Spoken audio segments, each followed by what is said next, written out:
हमारे शरीर में एक सूक्ष्म शरीर है जिसमें 3 नाड़ियां होती हैं, इंडा, पिंगला और सुषुम्ना। इंडा बाईं तरफ, पिंगला दाईं तरफ और सुषुम्ना मध्य में स्थित है, यानी रीढ़ की हड्डी के बीच में। ये सब कुछ हमारे शरीर में है, ध्यान रखिए। बहुत सारे लोग नामदान ले चुके हैं और अनेक लोग नामदान लेना चाहते हैं। जो लेना चाहते हैं मुबारक है, लेकिन जिन्हें नामदान मिला है, क्या उन्हें पता है शरीर के अंदर क्या है? यह नामदान उन्होंने क्यों लिया हुआ है? केवल 2-4 बातें ही यदि समझ आई हैं और वो भी पूरी नहीं कर पाए, तो नामदान लेने का फायदा क्या हुआ? अब जैसे मैंने कहा, इंडा, पिंगला, सुषुम्ना, ये नाड़ियां, ये तो बहुत ऊंची बात है। 2-3-4 बातें जो रोज बताई जाती हैं, सत्संग सुनना, सेवा करना, सुमिरन करना, भजन करना, ध्यान करना, ये बात ही हम नहीं समझ पाते। तो ये तत्व कहां से समझ आएगा? बुरा मत मानना, ये तो सुना ही है कि शरीर के अंदर 33,000 करोड़ देवी देवता हैं। इस शरीर के अंदर, बाहर कहीं नहीं, इस शरीर के अंदर परमात्मा रहता है। हमारे शरीर के अंदर ही ये चांद और सूरज हैं। समुद्र से भी ज्यादा अंदर शीतलता, तरह तरह की शब्द धुनें हैं, जिन्हें सुनकर कहते हैं हमारा तुम्हारा तो मन कुछ नहीं। बड़े बड़े अधर्मियों का मन शांत हो जाता है। ऐसी धुनें हैं अंदर, ऐसे प्रकाश हैं जिन्हें बाहर नहीं देखा जा सकता, अंदर देखा जाता है। अंदर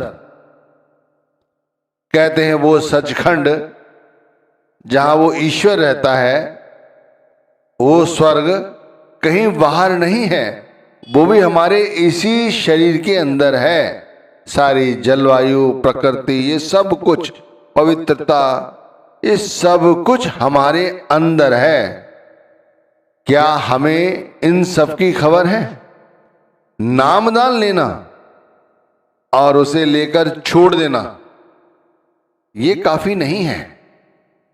और एक तरफ हमारे अंदर क्रोध है, वासना है, लोभ है, मोह है, तृष्णा है, आसक्ति है, अहंकार है। भाई बहुत कुछ है। एक तरफ सब कुछ है और दूसरी तरफ वो नकारात्मकता है जो हमें दूर करती है। अब आपने इन सभी को कभी खोजने की अंदर कोशिश की है? देखो, नामदान मिलने से ही कोई व्यक्ति आत्मज्ञानी नहीं हो जाता, आत्मबोध प्राप्त नहीं कर लेता। आत्मज्ञानी और आत्मबोध प्राप्त करने के लिए बहुत सारी मेहनत करनी पड़ती है, बहुत सारी मेहनत। यदि हम शमशान घाट जाते हैं, तब थोड़ी देर के लिए हमारे अंदर ये ज्ञान उपजता है, ये आत्मज्ञान उपजता है कि हम शरीर नहीं है, हम आत्मा है। ये आत्मबोध सिर्फ थोड़ी देर के लिए होता है। मैं कहता हूं ऐसा ही है नामदान लेना हमारे लिए। जब हम नामदान लेते हैं, उस समय ऐसा महसूस करते हैं जैसे हम पता नहीं क्या कर लेंगे, क्या पा लेंगे। हमारे शरीर के अंदर सब कुछ है। आप जान गए हैं, सत्संग सुने हैं आपने, आप जान गए हैं, नामदान लिया है आपने कि सब कुछ इस शरीर के अंदर है, लेकिन हम लोग उसे प्राप्त नहीं कर पा रहे हैं। और दुविधा क्या है? सभी की दुविधा एक है कि मन वहां तक नहीं पहुंचने दे रहा है। तो नाम फिर किस काम आएगा, कब आएगा? भाई वो नाम ही है। वो चाबी है ये जिससे मन तो क्या, इससे बड़े बड़े भी ताले खुल जाते हैं। गुरु नाम की चाबी से सारे ताले खुल जाते हैं। अब आप इसे समझिए, जैसे कहा जाता है, समझे तो घर में रहे, पर्दा पलक लगाए, तेरा साहिब तुझ में अनंत कहूं मत जाए। कहीं जाने की आवश्यकता नहीं है। तेरा साईं घर के अंदर है, इस शरीर के अंदर है। सिर्फ जरूरत है तो अंदर की पर्दा खोलने की। और ऐसे पर्दा नहीं खुल जाता कि सिर्फ नामदान ले लिया और मोक्ष मिल गया। भाई बहुत बड़ी फिलॉसफी आजकल सामने आती है कि लोग यही कहते हैं कि नाम दान ले लिया है, अब उन्हें मोक्ष मिल जाएगा। मोक्ष नहीं मिलेगा भाई। अगर नामधारियों को मोक्ष मिल जाता बगैर नाम की कमाई किए बगैर, तो अभी तक दुनिया आधी से ज्यादा खाली हो गई होती। क्योंकि मोक्ष मिलने के बाद तो फिर यहां व्यक्ति को जन्म लेना ही नहीं पड़ता। ये सिर्फ बातें हैं और कुछ नहीं। हकीकत में कितनी मेहनत करनी पड़ेगी ये जानने के लिए कि अंदर जो ये 33 करोड़ देवी देवता जो बताए गए हैं, जो सचखंड है अंदर, या जो शब्द धुने हैं अंदर, या जो शब्द के प्रकाश है अंदर, क्या हम इस तरह देख सकते हैं जैसे देखने की कोशिश करते हैं? अभी कुछ समय पहले की बात है, एक पहुंचे हुए संत का भंडारा था। वहां एक वृद्ध औरत से बात हुई तो मैंने उससे कहा, माता जी आप रोती क्यों हैं? तो वो कहती है, मेरी आयु 72 साल की है, मैं 2 दफा नामदान की लाइन में लगी हूं, 2 दफा। ये तीसरी दफा था जब नामदान की लाइन में लगी, लेकिन इस बार भी मुझे अयोग्य ठहरा दिया गया और कहा जाओ अभी और मेहनत करो। अब बताइए, मेरी इतनी आयु है, मेरा शरीर देखो कैसा है। पता नहीं दोबारा भंडारा देखने को मिलेगा भी या नहीं मिलेगा। यदि नाम मिल जाता तो कम से कम ये चिंता तो नहीं रहती। और फिर पता नहीं उन्होंने क्या क्या बताया। तो मैं कहना चाहता हूं भाई, ये देखा देखी नहीं है, बुरा मत मानना, ये सिर्फ देखा देखी है। जिन लोगों को नामदान मिला हुआ है उन्हें ही नहीं पता कि नामदान उन्हें मिला क्यों है। उन्होंने इच्छा जाहिर की कि उस परमात्मा को अपने अंदर में खोजने की, अंदर में खोजने की। नामदान से पहले सत्संग तो सुने होंगे। किसी भी पूरे संत महात्मा के सत्संग में यह समझाया गया है कि परमात्मा बाहर है। सभी में यही बताया जाता है परमात्मा अंदर है। तो जो मेहनत करी जाती है या कराई जाती है वो सिर्फ अपने अंदर में उतरने के लिए, कि जैसे जैसे तिलों में तेल होता है, पत्थरों में अग्नि होती है, उसी तरह इस शरीर के अंदर परमात्मा है। पत्थर रगड़ने पर अग्नि उत्पन्न होती है। तेल जब हम बालू को पीसते हैं, खर पीसते हैं, जब खर पीसते हैं तब उसके अंदर से तेल निकलता है। इसी तरह जब हम अपना आत्म मंथन करते हैं, और वो मंथन क्या है? केवल गुरु का शब्द। जब उस शब्द के साथ अपने लिव के तारों को जोड़ते हैं, तब जैसे बताया गया है ना कि अंदर में ये सब कुछ है, वो दिखाई देता है, वो सुनाई देता है, वो महसूस होता है। लेकिन इसके लिए मेहनत करनी पड़ती है। आप सोचते हो बाहरी भक्ति कठिन है, वाकई में कठिन है भाई। पैसा लगता है, समय लगता है, भाग दौड़ करनी पड़ती है। फिर कहीं जाके समझ आता है कि भाई एक जगह बैठकर, जैसे कहा गया है कि परमात्मा का ध्यान करो, ये सहज है। और इसलिए यदि गुरु की शरण में आए हो तो भाई जो गुरु ने बताया है, या तुम्हें पहले ही समझ आए एक जगह बैठकर, तो वो एक जगह बैठकर नाम क्यों नहीं जपते?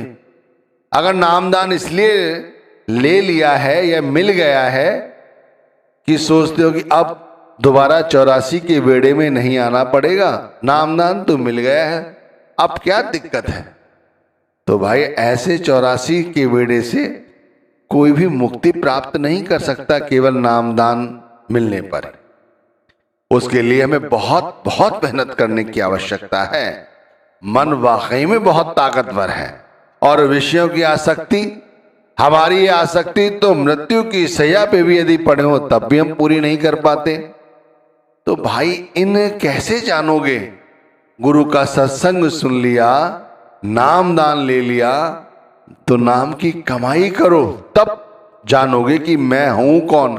जैसे जैसे अपने आप को जानने की कोशिश करोगे, ये बात ध्यान रखना, गांठ बांधना। मैं कहता हूं हर सुबह अपने आप को 1 से 2 मिनट जरूर दो, 1 से 2 मिनट अपने आप को जरूर दो और अपने आप से पूछो, आंखें बंद करके बैठे बैठे पूछो कि मैं वाकई में कौन हूं? क्या मैं ये शरीर हूं? तो भाई शरीर की तो कोई हस्ती है नहीं। ये रिश्ते नाते क्या सच्चे रिश्ते नाते हैं जिनमें मैं उलझा हुआ हूं? ये दुनिया के पदार्थ जो मैंने इकट्ठे कर लिए हैं, क्या वाकई इनमें सुख है या गुरु को ढूंढने में सुख है?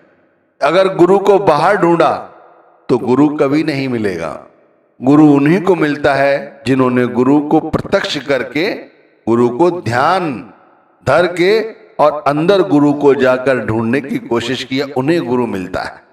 तो अगर 1 मिनट के लिए ये ध्यान करो, सोचो कि मैं कौन हूं, तो इस वास्तविकता तक तो पहुंचो कि मैं एक सतत और पवित्र आत्मा हूं। इससे ज्यादा हमारा कोई संसार में औचित्य नहीं है, सिर्फ एक सतत आत्मा। जिस दिन इस शरीर से आत्मा चली जाएगी, ये रिश्ते नाते सब यहीं धरे के धरे रह जाएंगे। फिर आत्मा किसी वस्त्र को धारण करके फिर नए रिश्ते बनाएगी, फिर नए रिश्ते कायम करेगी, चाहे वो किसी भी जाति प्रजाति के हों। ये छोटी सी बात जिस दिन समझ आ जाएगी, ये अहंकार, ये क्रोध, ये आसक्तियां, ये लोभ, ये वासना, ये मैं मेरी सब खत्म हो जाएगी। करना क्या है? सिर्फ 2 मिनट। मैं कहता हूं सुबह भी करो, रात्रि में भी करो, लेटे लेटे करो। 2 मिनट के लिए अपने आप को बताओ कि मैं कौन हूं। पूछो तो सही, मैं कौन हूं? मैंने सारा दिन क्या किया? ये जो इकट्ठा किया कचरा, क्या ये वाकई में मेरे साथ जाएगा? ये शरीर जिसे इतना खिलाया पिलाया है, क्या वाकई में इस शरीर को उस काम में लगाया जिस काम के लिए इसे खिलाया पिलाया गया? केवल ये दुनिया के पदार्थ इकट्ठे करने, दुनिया के लोगों को खुश करने के लिए, इन रिश्ते नातों में अपनी वाहवाही करने के लिए, यदि ये सब कुछ करते और वो नहीं करते जो करना है, तो कैसे? मैं इसीलिए कहता हूं कि नामधारियों को ये बात पता ही नहीं है कि हमें नामदान मिला क्यों है, क्यों नामदान लिया जाता है।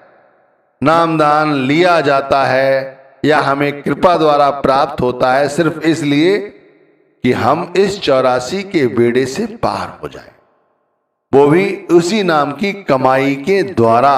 वैसे नहीं कोई व्यक्ति केवल गाल बजाने से या आंखें बंद कर ली और सर लुढ़क गया आगे की तरफ और सो गए, ऐसे नहीं।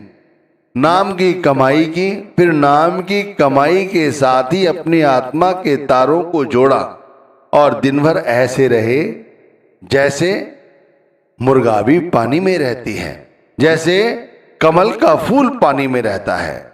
दुनिया के साथ रहो, दुनिया की सुनो, लेकिन अपने अंतर में गुरु का ध्यान, गुरु का शब्द ही चलता रहे। इस तरह से नाम भक्ति करो। सच्चाई तो यह है कि अंदर के स्वर्ग, अंदर के देवी देवता, अंदर की शांति केवल वही प्राप्त करते हैं